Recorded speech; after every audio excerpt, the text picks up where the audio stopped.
that's what we're actually trying to model in the real world, is that you are going to run into difficult situations. You are going to run into people with whom you disagree or don't even like.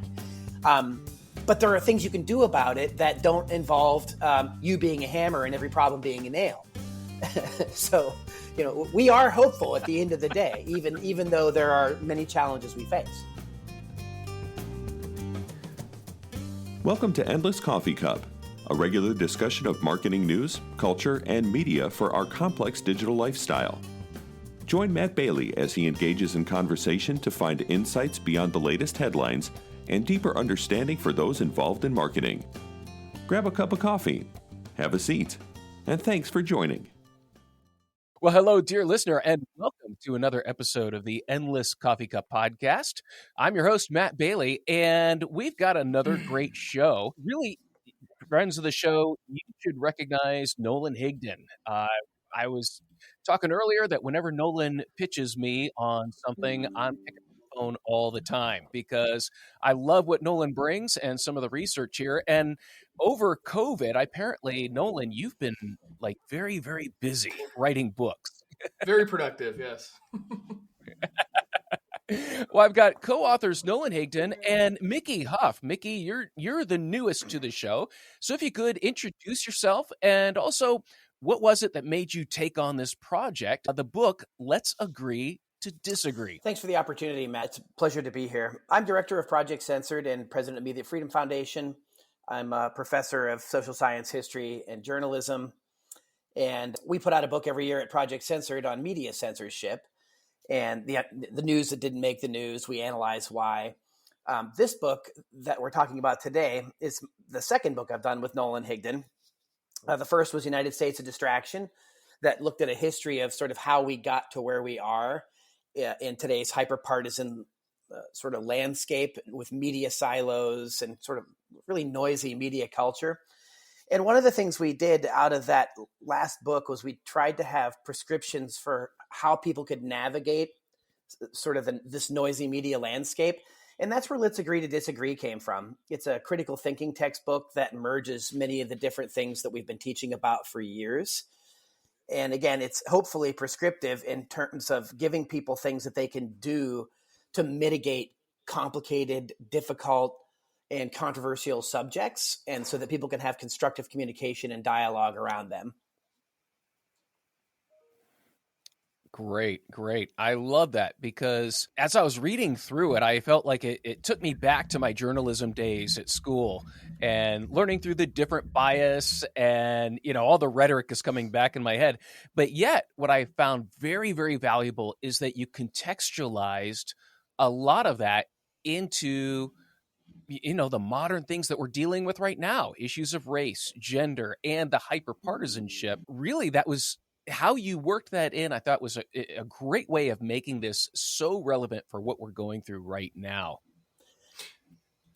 And as your listeners will know, Nolan Higdon, and love being here with the Endless Coffee Cup folks. Always a pleasure to be on the show. I love your listeners. And of course, Matt, I'll pick up where Mickey left off. Mickey and I have been collaborating for more decades than we care to admit at this point. But you, Matt Bailey, you actually played a role in this text. When Mickey and I were finishing up our last book, and I went on book tour with that, and then the Anatomy of Fake News, we kept getting this response from people about how, I like your book. I get it. The media's got a problem. I get it. I need to do more to spot fake news. But how do I talk to people who I disagree with or talk to people who already believe fake news?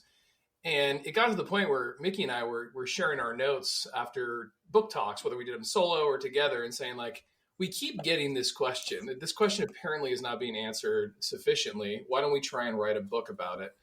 And that's really where the book germinated from. But a lot of the early ideas Mickey and I had, we took out into our interviews. And Matt, you were always great for just any topic we could bring up. And we could break it down. We could debate it, no matter how controversial. And even at some points, I didn't even really know where you stood, Matt. You just made like an environment where it was cool just to throw ideas off each other and test evidence. And I thought that there's something here. There's a hunger for this, there's something we can do with this. And so you were helpful in bringing this book about as well. Wow. That's why we made sure to note in the acknowledgments the help you provided. I appreciate that. Thank you. Wow. I did not get to the acknowledgments part because I was busy cramming for the show. But wow, thank you. I mean, that's so awesome because that's the type of atmosphere I want here is, we're not always going to agree, but the point is having the discussion. And as you go into the book, it's respecting views and I guess the attitude is I'm here to learn. I don't know everything. I don't, so if that's one thing that I can really put across to the listeners is just that willingness to, I want to sit and listen and learn. And without judging, I just want to hear what you have to say. So, wow, that is so cool. Thank you so much. I appreciate that. Yeah. So I wasn't just sitting in front of the screen writing. I was also on the podcast circuit with Matt. Got that done during COVID too. Yeah, we got a couple things. Well, one of the things that you started the book with, and I thought it was really a great way to start, is you started with a couple of myths about disagreements. And the one that jumped out to me is that the myth is that conflict is abnormal. That anytime I disagree with someone or I have a problem with someone, that's abnormal. And what you pointed out is, no, we always have conflict. It's harmony that's unusual. That really, I think, set the tone for the book, and it really captured my attention that, you know what, as humans, we do have this, I would call it a fantasy, that we're all supposed to agree. And when we have conflict, that's unusual. That was an amazing way to start the book. How did you come to that, and why did you start the book with the myths? Well, we, as you pointed out, we really wanted to lay the groundwork for what was coming afterward. And we talk a lot about in the book about the way that there are these real problems, right? There is false information that is influencing people. There are hateful ideologies out there. There are, hate and harm being done to people. But some of the solutions, the problem with them is that their goal is this fantasy that we're going to eradicate all conflict somehow through mass censorship, let's say, or something like that. And our point was like, no, you're never going to get rid of conflict. The real solution here is to make this conflict more constructive. And in that way, we hope this book would be a great guide for folks who want to address these problems and actually succeed in mitigating them versus have this kind of fantasy of eradicating all conflict. Yeah, Matt, if I could add to that, the subtitle of the book is A Critical Thinking Guide to Communication, Conflict Management, and Critical Media Literacy. So, there's something to be said there. As you noted, there's this idea that we glide through life effortlessly and everyone is high-fiving us along the way and we're back-patting ourselves, congratulating ourselves for all the great things that we're doing. And then when we run into some sort of bump in the road or this ripple in time, we're completely astonished that paradise is in jeopardy.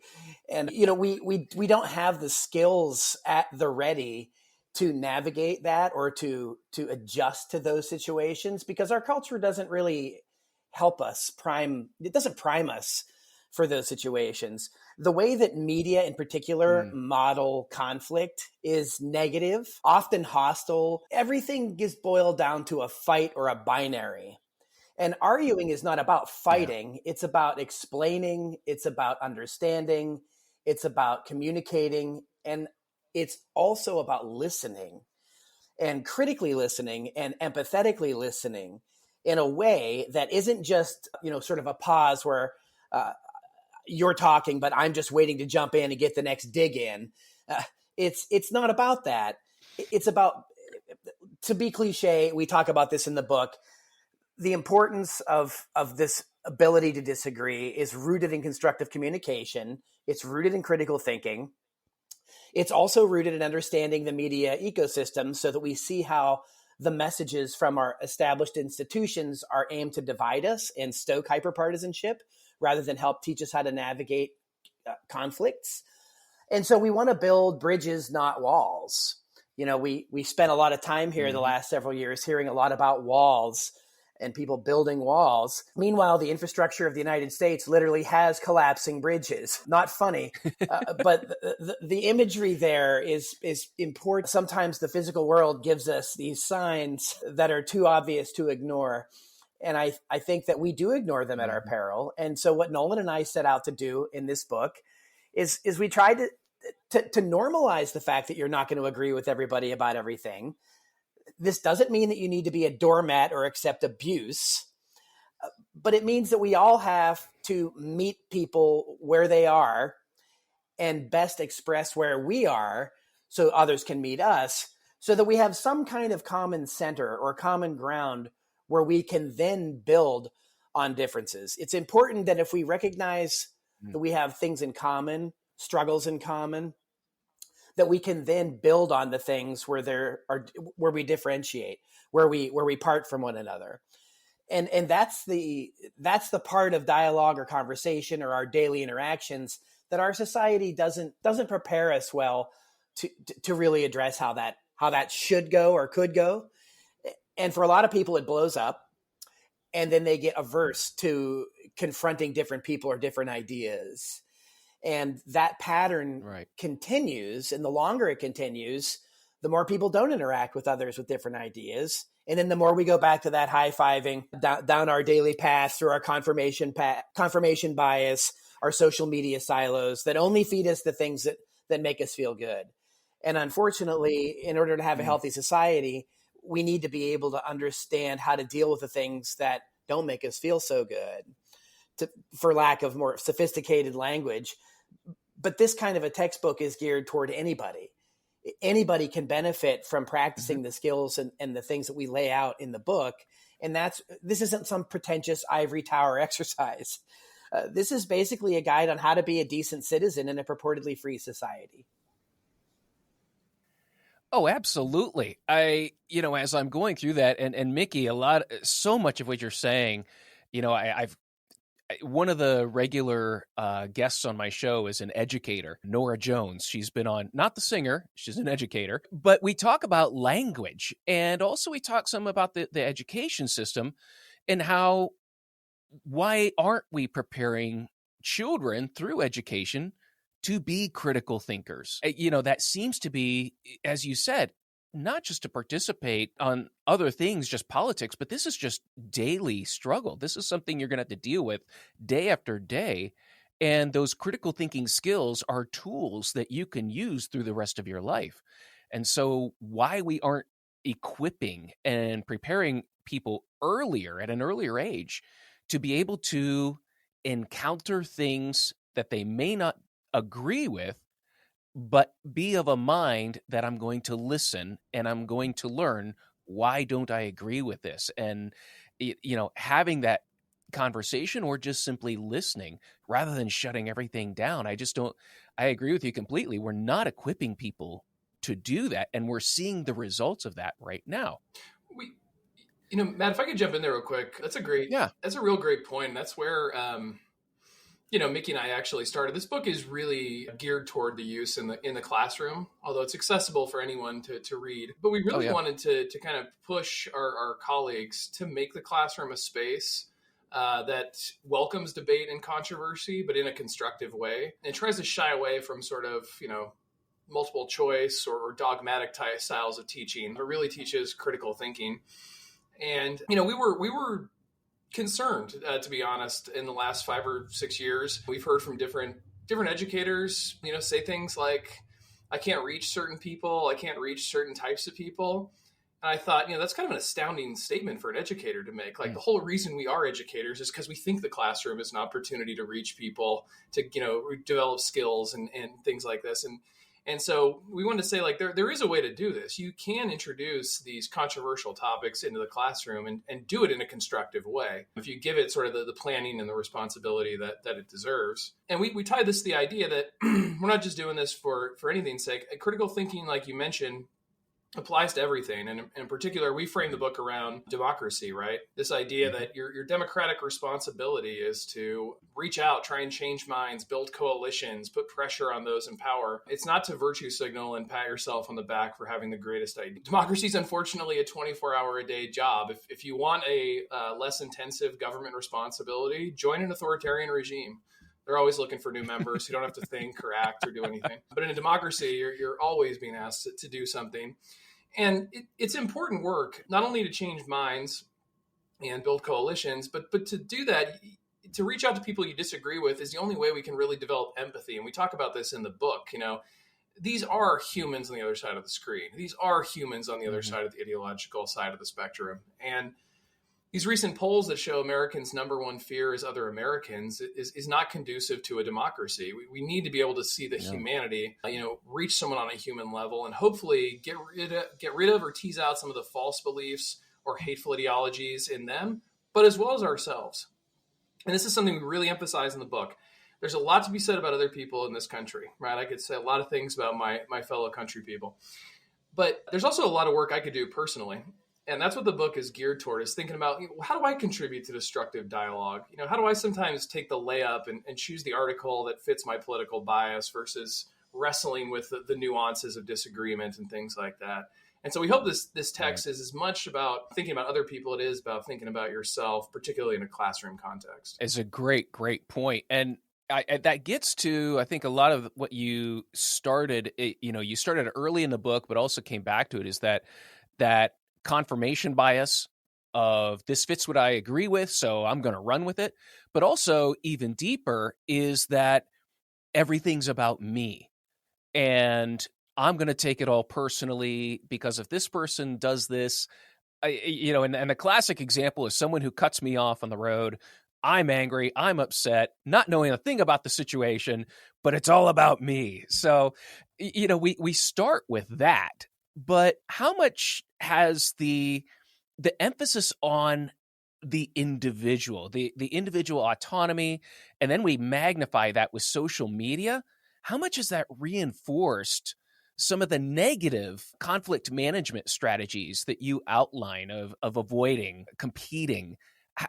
Do you see, long question. Number one, has the emphasis on the individual magnified through social media? How does that emphasize negative management strategies in conflict? Well, the analogy you just mentioned a moment ago, Matt, the sort of the road rage example there, is what I'm sort of hearing. Imagine, if you will, you're involved in that incident. You have your perspective. The other person that is purportedly causing such rage in you, that's another perspective. Your perspectives are likely not the same. What about the third party? Mm-hmm. What about, let's pretend there's a third party watching all of this. Let's call that third party, I don't know, the media. And how they frame that incident really is going to communicate to others in a way. It's going to frame it in a way that's going to, it may show cause, it may show blame, it may insinuate something. If that media doesn't come and talk to each of the parties, hear things out, figure out, well, what did you think happened? What did you think happened? Where's your evidence about this? We're probably not going to come to any kind of real actionable conclusions that lead us to say, oh, that was my bad, or, oh, you did this. And in other words, what are we going to learn? We're just going to learn that we hate each other and we cause each other problems. Now, back to social media, back to hyper-individualism. The United States is a very hyper-individualistic place. This whole mythology from the fallacious pull yourself up from your bootstraps, right? Looking at you, Jeff Bezos, Elon Musk, born into a mining family. Anyway, I digress. The idea that we're in it on our own is very counterproductive to teaching people the skills they need to live among and with others in society.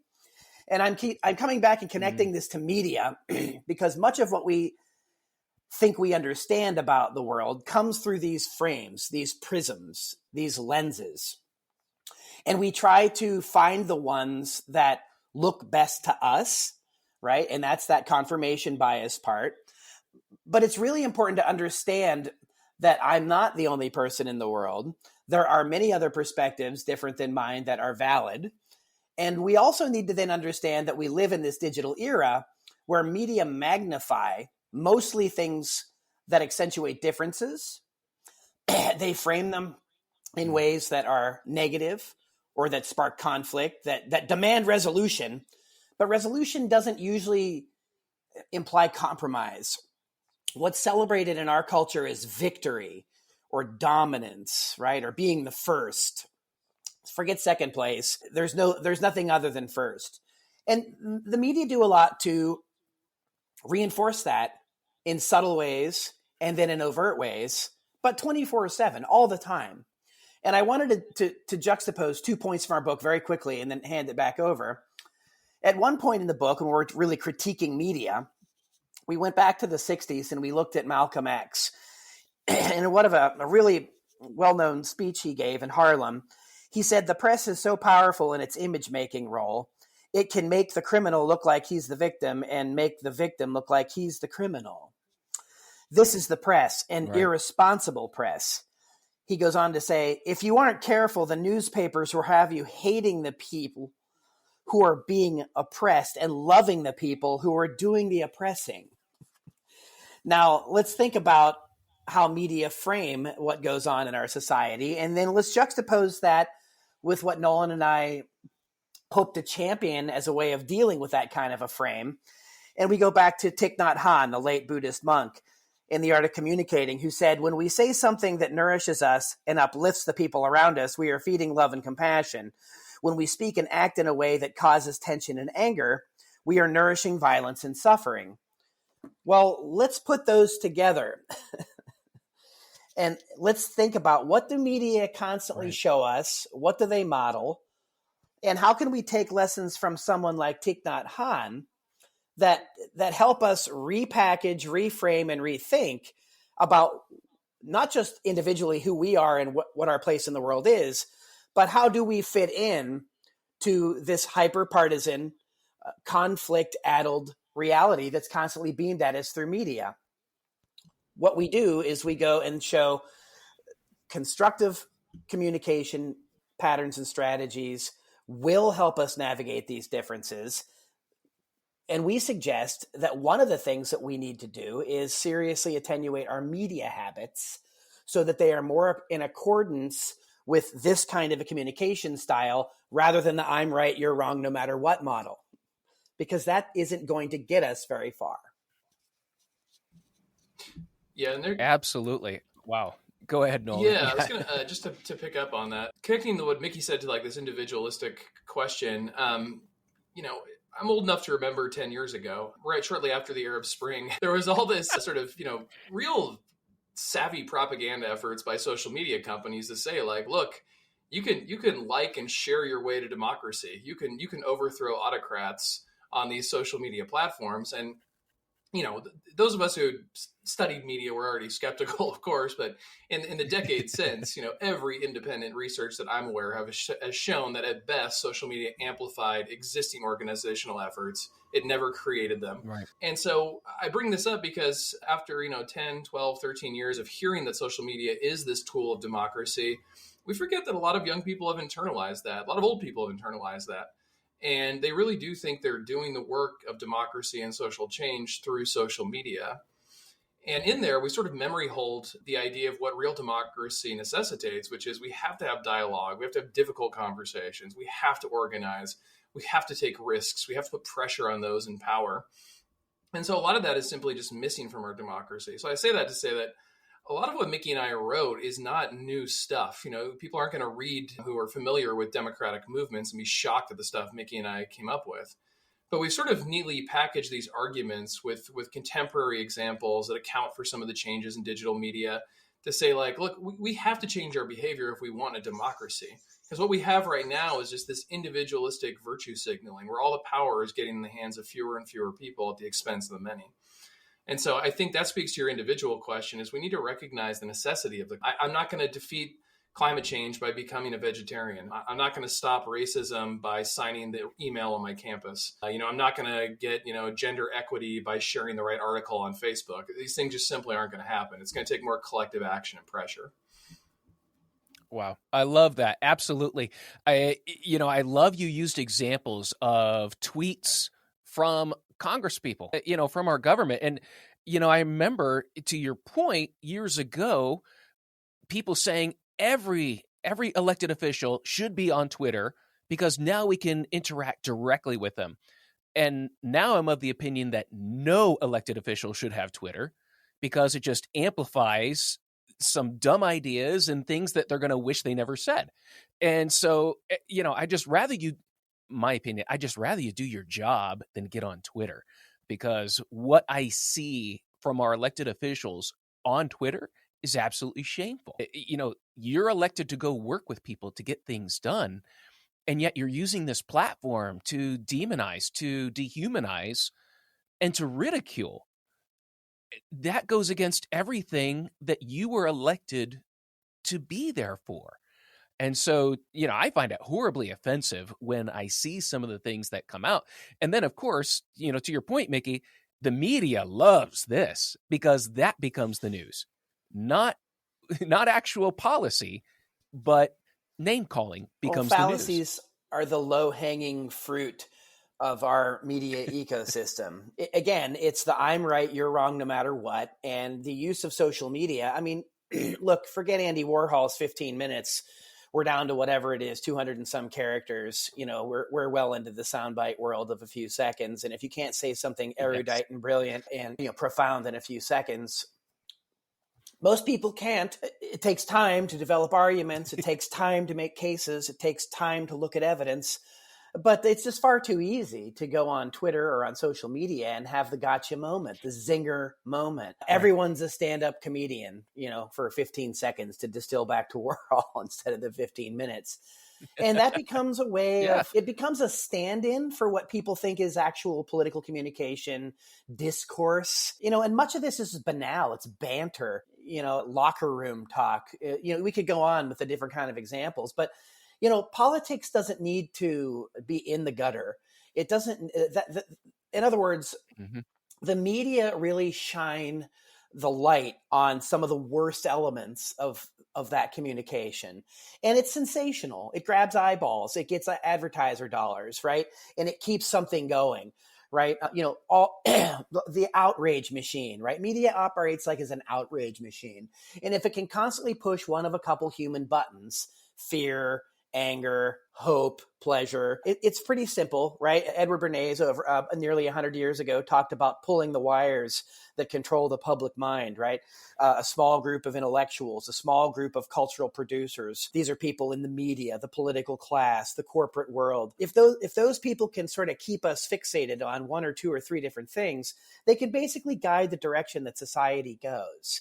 And now, we have things like Twitter. We have things that Aldous Huxley and George Orwell could only dream of in their horrific dystopian imaginations. Right. But now we have them at our fingertips. And not only do we have them for our pleasure and displeasure, we have them as a matter of course in terms of how we interact with each other on a daily basis. It's really hard to even imagine for some people what it's like to communicate with folks without this thing. This phone, without social. How do I possibly communicate to somebody that isn't on social media? Well, it's much more anti-social media. It doesn't really work to build connections. It's based on algorithms that drive people apart or that put people in echo chambers or silos. And I think that we have to come back, right, to understanding what the role of media happens to be. And on the one end of the spectrum, we have the pie in the sky, I guess, if you will, the Society of Professional Journalists that talk about a code of ethics within the media, that we should have journalists that seek truth and report it. They act independently. They're accountable and transparent. They minimize harm. Wow, did I say that? Minimize harm. Well, take a look at any news broadcast and ask yourself that question. Is this broadcast minimizing harm? Is this tweet from some political character minimizing harm? Or is it actually acting to do something very different? And if that's the case, we have to go back to basics and say we don't really have a functional free press. We have a constant outrage machine, a distraction machine. And until we really address these multiple parts of our media landscape and our media and communication ecosystems, until we actually teach people and give them the tools to think critically and independently, not telling people what to think, but helping them learn how to think critically and independently on their own, until we're able to do that, we're really left with this mess, this noise. And it really takes some skills to conduct it, to turn it into music to our ears, so to speak. And so when we hear things we don't like, we're like, oh, that's cacophonous, that's dissonant, I don't like that. what we do in this book is we try to teach people how to be better conductors, better composers, if you will, to continue with that analogy, and ultimately learn how to agree to disagree. And we think that that's a really powerful way of looking at communication, critical thinking, the role media play in modeling that, and what our roles in that, not just individually, but how our role plays. We play this together. We're together, right? Nolan and I did this book together, and we had so many people influence us. And Nolan mentioned you earlier, Matt. There are so many people that are part of the dialogue Nolan and I are having this book, that's what we're actually trying to model in the real world, is that you are going to run into difficult situations. You are going to run into people with whom you disagree or don't even like. But there are things you can do about it that don't involve you being a hammer and every problem being a nail. So, we are hopeful at the end of the day, even though there are many challenges we face. Absolutely. Oh, that is such a great point. I appreciate that so much because, and it almost is like this self-isolation. And like you said, it's the echo chamber. I'm feeding what I want. And sometimes it's under the guise of do your own research, which I hear a lot. And it's just very odd that doing your own research sometimes involves excluding anyone who doesn't agree with you. I see that among the same people who are doing that. But to your point, it brings me back to I would say probably one of the earliest memories of why I value this open conversation is there were two very specific instances when I was in college. One was listening to a speaker who I didn't agree with anything. I was almost furious at the end.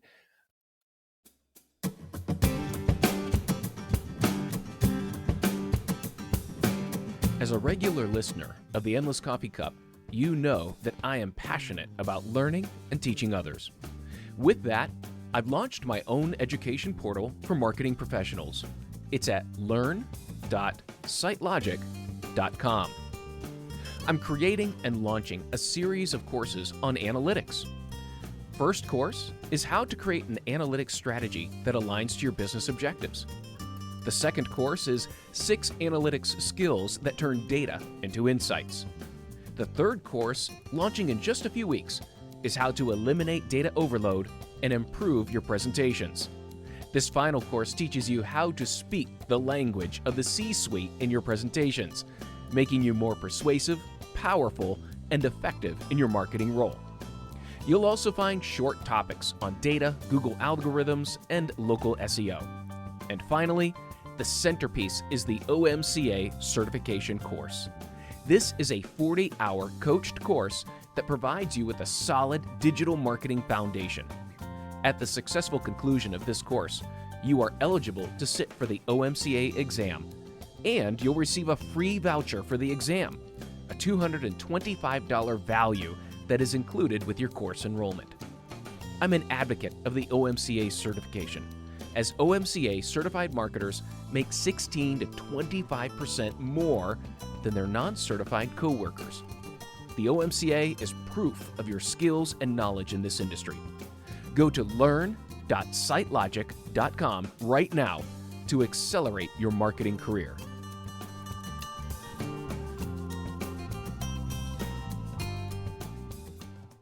But rather than acting out, and I didn't have social media. I wasn't on Twitter right after. We didn't have Twitter. We didn't have social media. I had to sit and process. I had to deal with it. And then shortly after, I was in a situation where I was in the National Guard and I got partnered with someone. Couldn't have been more different from me, but yet grew up less than 10 miles away. And we had to sit together and talk because there was nothing else to do for 8 hours a day. We were both medics in the National Guard, and we had to sit at range duty and just get to know each other. And that was challenging. So there were just things that happened that caused me to realize I don't know anything. There's a world going on that I thought I knew what it was, and I don't know anything. And it really hammers home, what you get to, that democracy requires an informed citizenry. It requires people seeking out to know, why don't I agree with this? What is it that is within me? What what's my situation and why is it so different? You speak to that so well in the book. Yeah, it's something we really wanted to make sure we tackled. Mickey and I are hardly pining for the good old days in the book, right? We've made a career out of critiquing media, throughout U.S. history. So there's plenty of critiques to go around. So for young people who are frustrated with the old guys bashing on social media, no, this has been a problem we've talked about. Social media, in my estimation, and Mickey and I wrote about this, right? It creates some new complications. So it's just a different kind of problem in a lot of ways, but a problem nonetheless. And you pointed out, for example, how it used to be able to forced to have to encounter difference. There was campus speakers or people you had to work with or students at school who just, drove you nuts because they didn't see the world the way you did, and they were making you uncomfortable by challenging it. Now we're in kind of a really unique situation where increasingly digital tools, and this definitely happened during COVID, or accelerated during COVID, you're able to basically customize your communication experience to block out anybody that you think you don't like or disagree with. And what happens there, and this is where I think we get into a real big problem that relates back to polarization, is we now have opinions about a caricature of the other side because we never actually encounter the other side. So, our ideological allies are able to create a caricature. These include the ideological allies in news media who create a character of our opposition. And so now we can speak in these generalities of, 75 million people and do it. And nobody challenges us. We start to internalize this idea of the other, and social media is just accelerating that problem.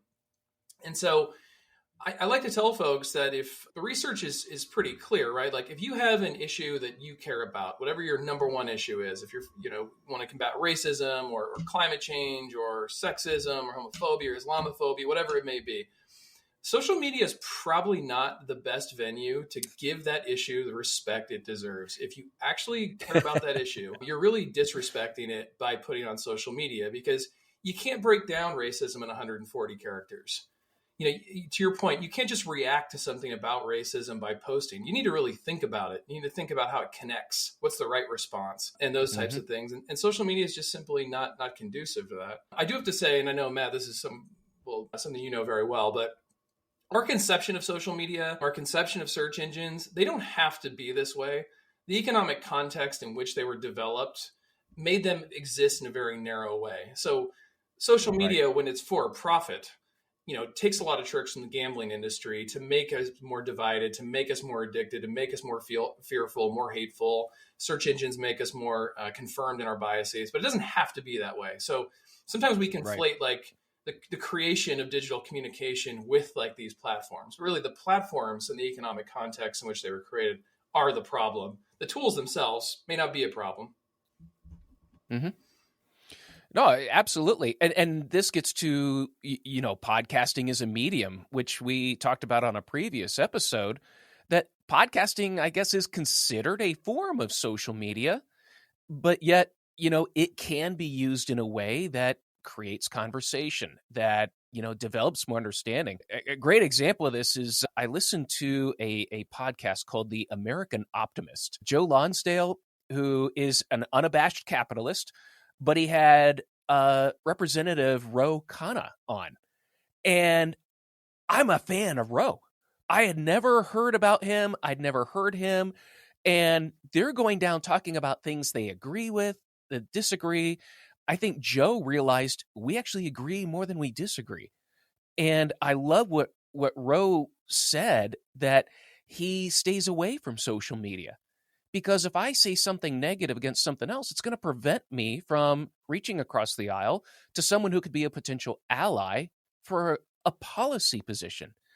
And, and that struck me because he's looking at a long-term relationship. He's looking at building long-term results rather than that, as you said, Mickey, that short-term gotcha that gets the headlines. And this is why I think I've never heard of Ro prior to this, and now I love him. I'm like, why? I wish this guy were in Ohio.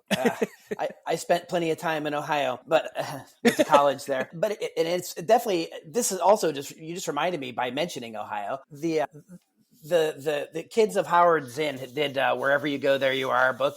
I think there's a lot to be said with that. and I'm going to come around to this. The root of this is about what are our values? We all have values. In fact, in many cases, we share the same values. We just don't always hierarchically rank them the same way based topic to topic or issue to issue. And I think what you're saying about Ro Khanna, and I'm not a big fan of people across the spectrum, mostly because they're forced to act in ways that the system sort of guides them, which is ironically against the public interest. But this isn't a show about inverted totalitarianism, and we're not talking about that right now. But within that system, isn't it rare to see people that make an effort to connect dots where they have some agreement and then build from there, even if that means, oh, there's a setback here for me today. I didn't get the things that I thought I needed today, but I left the door open, and then tomorrow it's another day, and I can reach out and I can continue that dialogue, continue that conversation. You know, I hate to keep mentioning the bridges and the walls metaphor, but bridges take time. You have to build them. You have to maintain them. Walls, one and done.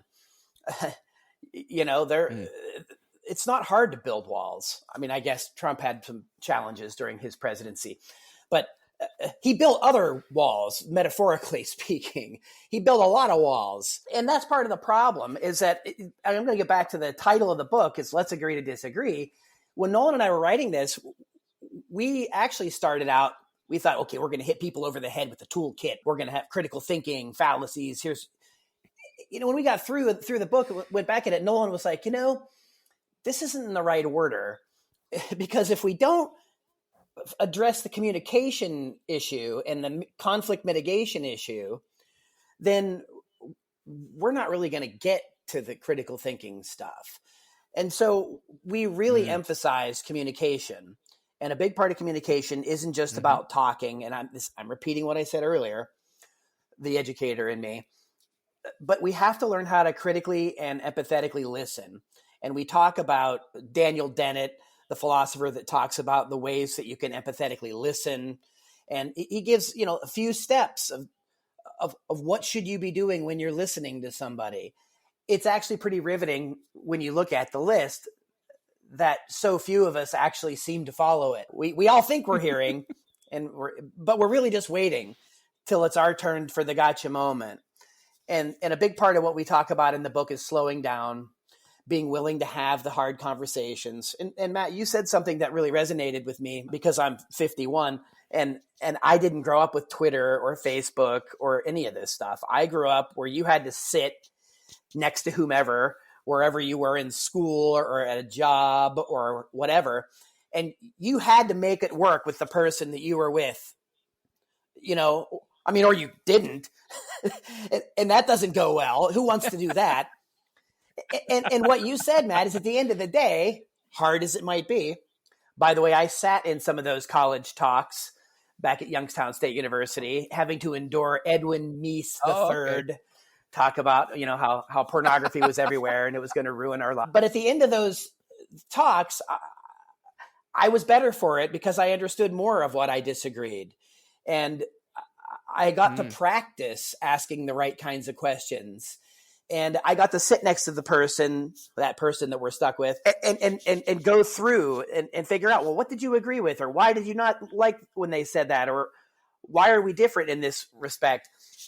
And I think social media, it doesn't want to afford us a time or opportunity to do any of that. And I think that that's really one of the root causes of how people have literally forgotten how to disagree, how to talk with different people, the degree to which many don't honor it or don't think that it really matters. And then that cycle continues. And societally, in a democratic culture, as Nolan and I argue in the book, that's very negative. And we have to very consciously pull ourselves out of that kind of a downward spiral of a habit, that negative inertia, and we have to move it in a different direction. And in order to do that, ironically, it does individually start. It starts with me. It starts with, how do I choose to react? How do I even need to have an opinion or a hot take on this? Does it really matter? Is the mic always on? Those are the kind of internal questions we have to ask ourselves.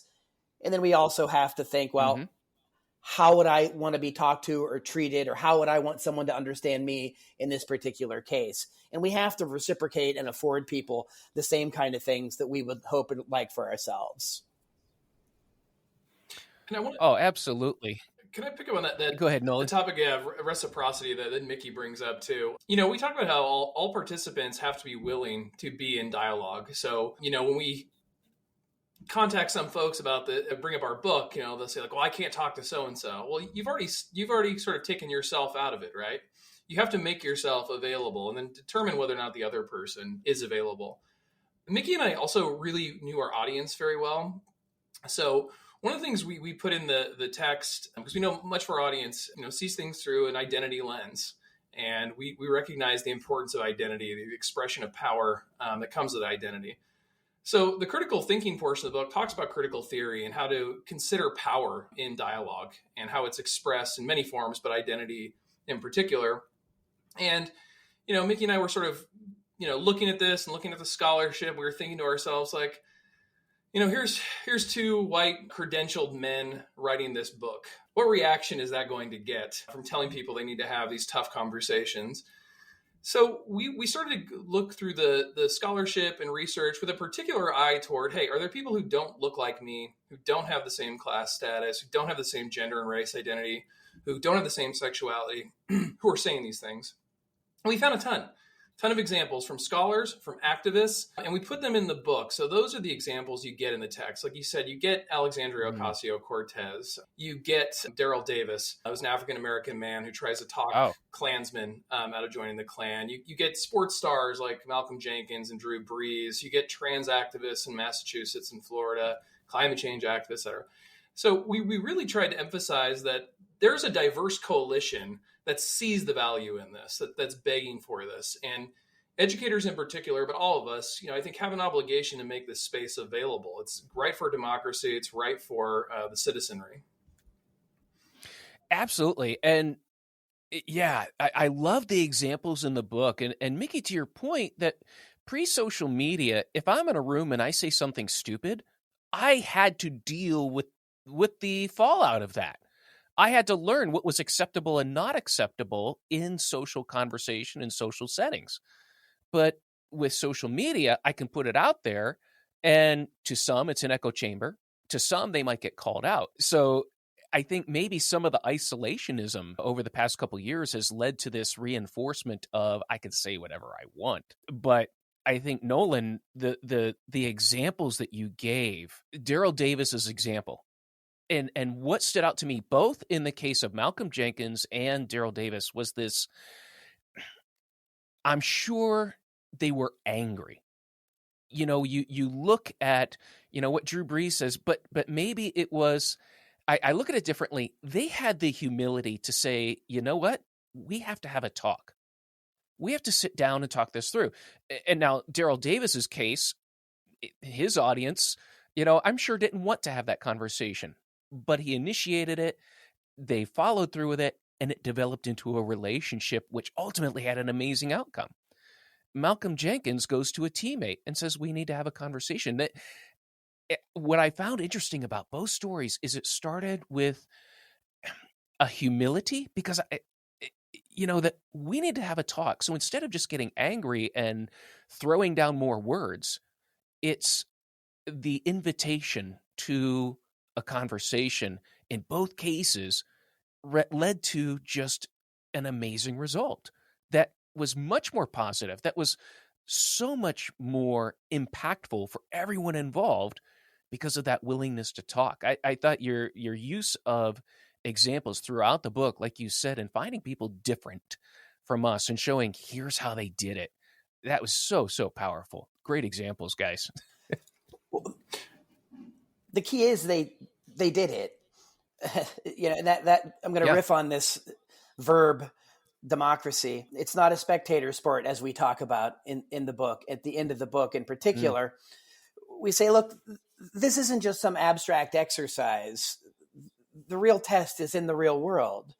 It's how do you implement the things we go through in the book, and how can you use these things to enrich your life, and then by extension those around you. So we actually play with the word critical, which isn't negative, right? It's exploratory. Being critical is being curious.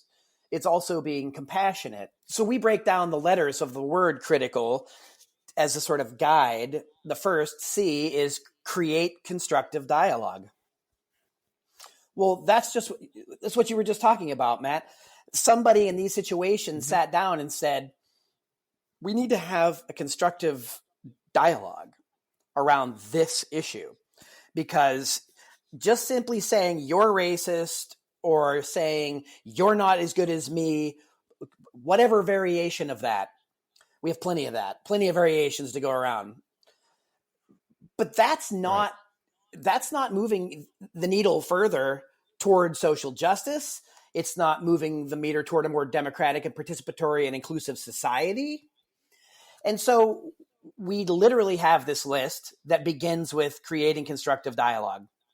Reflect on communication practices. That's number 2. C, R, I. Inquire.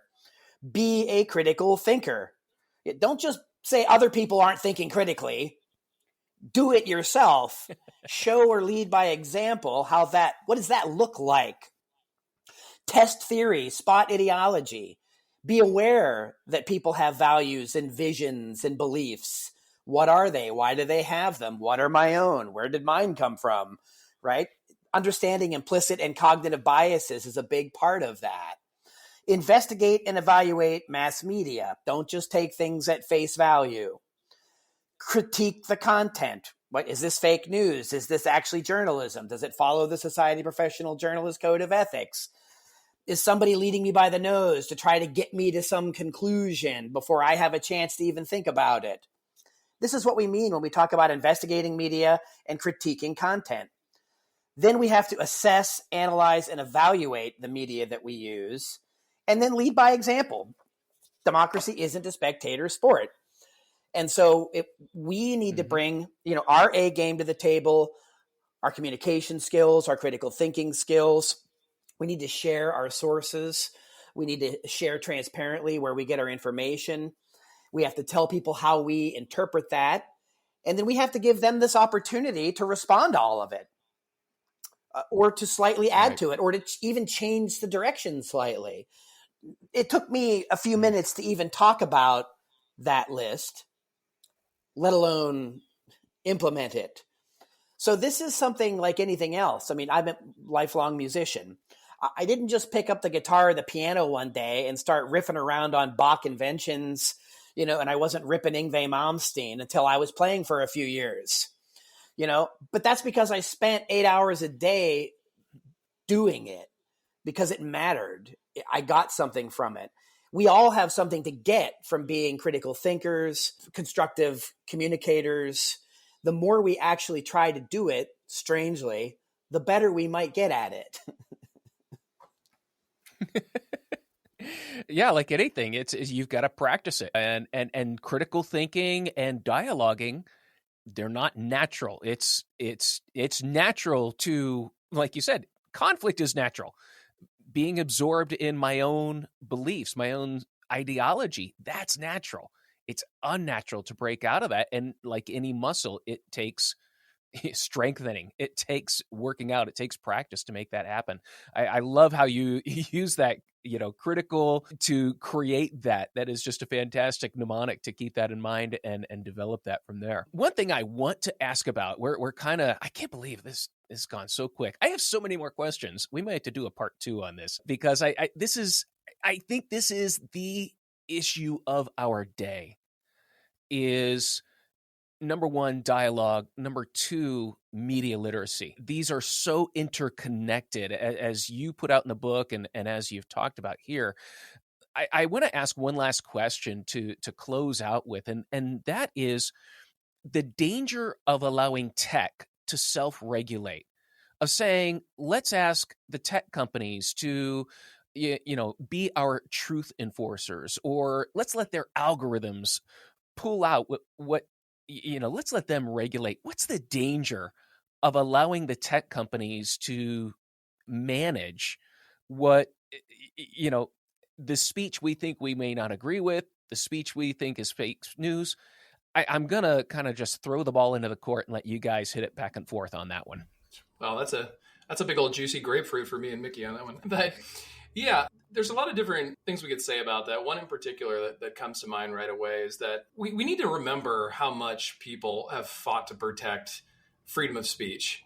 This has been giving up lives. This has been court battles. This has been violent protests. This is something that was, hard-earned won from people of a diversity of backgrounds have fought for this for centuries. So it's very important in that sense. It's also a very necessary tool for democracy, right? How can we learn that the elites are mismanaging the country if we're not allowed to talk about how the elites are mismanaging the country? How can we make unpopular ideas popular if we're not allowed to discuss them? And so in that kind of context, giving freedom of speech to companies that don't have democratic oversight is really a danger. These companies have their own interests, right? Their own economic bias, their own political interests. And if you're someone who those interests run up against, you're a prime target to get censored. And I know my lefty brothers and sisters out there are listening and saying like, Nolan, but we got to get rid of Alex Jones. We got to get rid of the white supremacists. We got to get rid of the orange fascists. Yes, in an ideal world, I would like to not have those voices amplified so much. But the reality is, even though some of those voices are being taken down, a lot of progressive voices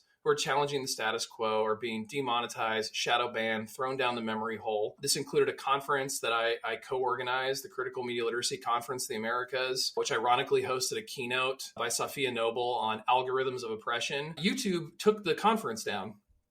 They took us down because she was challenging big tech, as we all were at the conference. Yeah. There was no hateful ideologies or no sort of marginalizing any individuals. We were simply critiquing big tech, and so big tech took us down as a result. And so I think we need to get a lot more sophisticated and serious about tech in this country. We need to really think about its connection to democracy. And, if we want a democracy, you have to protect it, as I said earlier, 24 hours a day. You can't just come in every 4 years and choose between red and blue. It's a 24-hour a day job. It's also the case. People will say, well, these are private companies and they have a right to determine what the rules are for people to participate or use them. But they I think they coyly fall back on phrases that have more legalistic history, like community standards. Then they don't define them. They just impose whatever they think they are at a given time based on which way the wind is blowing or whatever the political litmus test of the day is. We just saw this happen not long ago where Roku and DirecTV decided that you didn't need to see RT America anymore. You don't need to hear any critique of American imperialism. You don't need to hear any perspectives that are Eastern European or Russian in particular. You don't need to hear about a historical context of the United States, NATO, Russia, and Ukraine. They just wipe it out. Because it's like a neo-McCarthyism. It's like the third Red Scare. Oh, actually, no, and this would be the fourth. We wrote about that. We wrote about the rise of Russiagate, the cottage industry of MSNBC and the Democratic Party. That's very divisive and unwise in terms of a strategy, getting people to fear something. And there's a 100-year history of this anti-Russian sentiment in the United States, right? So it's a real easy go-to bogeyman, right?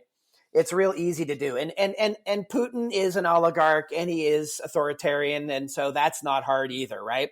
But we have our own oligarchs. We have our own authoritarian characters. And by the way, they tend to be corporate persons, right? These corporate persons that get to decide what you and I get to hear, read, or see, Matt. And the idea that because it's not prior restraint of government interfering with what we're allowed to hear or see, it's private companies, we just say, oh, well, the marketplace of ideas, they've decided. No. Well, they have, but they shouldn't have that unaccountable authority. They should not be allowed to effectively encapture the public commons or the public square of the digital era and then decide who's allowed to come there and hang out and say anything. Barring, of course, the idiot that's coming in and stoking violence or, not all speech is protected, right? But we're talking about that kind of community standard. And if you take a look at where these tech companies got their start, it's censorship by proxy, which does, it should invite us to rethink the prior restraint arguments, is because if it weren't for the government and tax money, and in particularly the Pentagon, the so-called Orwellian Defense Department, we wouldn't have an internet. We wouldn't have these companies. That's where they all got started, through DARPA. So there's direct public investment into what becomes these companies through these technologies. But then they just run off to the bank with it and say, well, don't tell us what to do. These are our private, talk about pull ourselves up by bootstrap. Another example of why that's such a fallacy is none of these companies were bootstrapped. All these folks that were involved had some privilege. They all had thumbs on the scale. And in many cases, having the thumb of the Pentagon on the scale is going to outweigh anything else. So I'd invite people to rethink the idea of what these alleged social media platforms claim they're doing or allowed to do. And if you go to places like YouTube now, they have a news shelf. It's all legacy and establishment media. There's no independent or alternative media voices. None of that. The legacy media is desperately trying to reclaim control of the narrative. They want to be the sole curators of what's discussed and not. What is the myopic area of disagreement? Black, white, yes, no, blue, red. And they want to leave it at that. Anything else is too nuanced, too gray, and too complicated, because we're human beings. We are naturally curious. And once we realize we don't have to be locked into that myopic center, strange things can happen. We can get critical, we can get creative, and we can be compassionate about the ways we navigate this landscape. We don't have to just act in ways that we're dictated to on high from our big tech overlords on some digital plantation. I love it. I knew I was throwing a softball out to you guys, but absolutely, I knew that was coming. No, Mickey, you're outlining, exactly the amount of funding that went into this, and then all of a sudden it becomes private and we have no ownership. And I think that even gets to, an even deeper issue of government funding and what are the responsibilities of companies who receive government funding than to the public. And I think, and that gets to, an issue that I think, one of the things that, when I'm talking to people I don't agree with, one of the things I always want to try and start with is, where do we agree? Let's find that first thing with it. And not so much what do we agree on, but what do we want to achieve? And I've seen where people on both sides of the spectrum, they're arguing they ultimately want to achieve the same thing. But from their personal history, from their background, they see that it needs to be achieved with different means, and it becomes a binary thing at that point. What I know, and then there's what I don't know. And when you remove yourself from that binary thinking that there's 100 ways we could solve this. There's some are not so good, some are good, and some are better. And the only way you're going to do that is working through and listening to what others have had. So I love how, democracy is not a spectator sport, and it starts with that willingness. And I love how you guys put that down. It starts with me. It starts with me to be willing to initiate conversation instead of react and shutting people down, which, as you've shown, is really how our mass media operates, because it's a profitable way to operate. So guys, thank you so much for coming on the show. I'm going to push it back to you, one last time for closing thoughts, but thank you so much for coming on the show and having a great conversation. I wish we didn't have to end, but I know an hour long is probably enough for most people to handle at this point. Well, thank you as always, Matt. Really appreciate it. Thanks for creating this space. This is exactly the type of space that we'd like to see more of, and the book advocates for. And I hope, listeners will pick up the book, check it out, reach out to Mickey and myself for any questions, especially educators who are interested in how to use the book. We have resources and things like that. But thanks a lot to the whole podcast universe. Appreciate it, Matt. Yeah, Matt. Absolutely. Thank you. I Nolan. echo everything Nolan just said and have been echoing in my headphones. But so sorry if I've been off a little bit with some pauses and so on. But I would just reiterate, Nolan and I are more than happy to hear from people in your audience. You can go and check out the other work we do at projectcensored.org. You can contact me through there, Mickey at projectcensored.org.